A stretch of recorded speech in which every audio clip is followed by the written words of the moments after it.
When an image is seen on an optical see-through augmented reality display, the light from the display is mixed with the background light from the environment. This can severely limit the available contrast in AR, which is often orders of magnitude below that of traditional displays. Yet, the presented images appear sharper and show more details than the reduction in physical contrast would indicate. In this study, we aim to understand the underlying reasons for this phenomenon.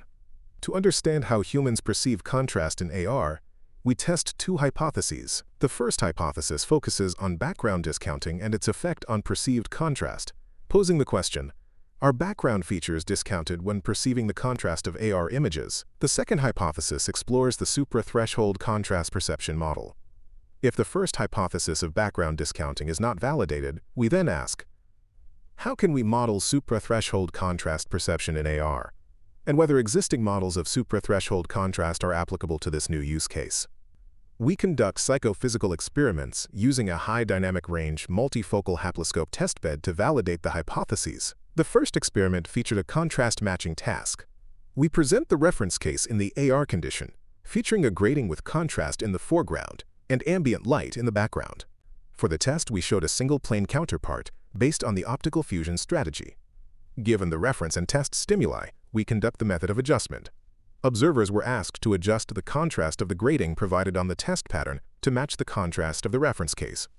Observers performed this task after individual calibration, ensuring an optimal experimental setting which was used for a number of test conditions.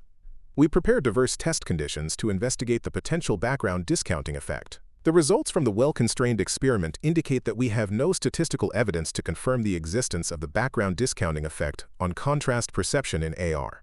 Then, we focus now on an alternative explanation based on the supra-threshold models of contrast perception by performing experiment 2. Using the combined luminance level, we can obtain the detection threshold using a contrast sensitivity model.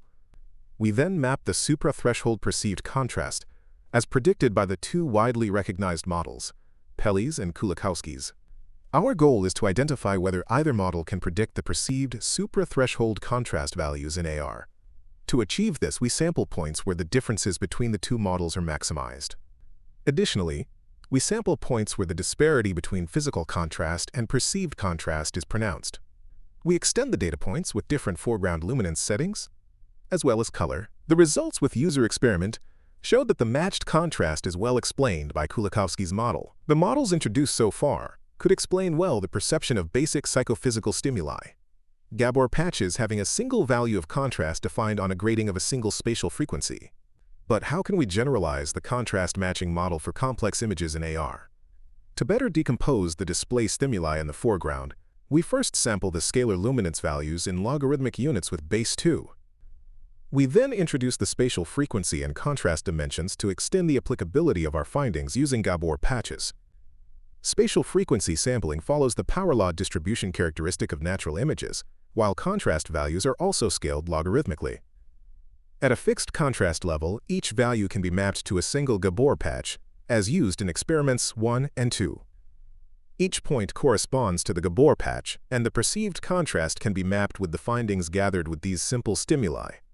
As a result, the perceived contrast of the reference stimulus shown at the top can be represented using our contrast matching model and visualized as a 3D cube at the bottom, where the yellow points indicate the higher contrast, while the blue points indicate contrast below the threshold. If we have a content with varying peak luminance levels as the test stimuli shown on the right, the values in the cube change accordingly. Experiment 3 was conducted to validate our supra-threshold contrast matching model in an AR setting. We found that the measurements align with the predicted display peak value calculated when the error averaged across the 3D map is being minimized. Our generalized supra-threshold contrast matching model in AR is also applicable to use cases such as auto brightness or other applications that need to preserve the visibility across different brightness levels.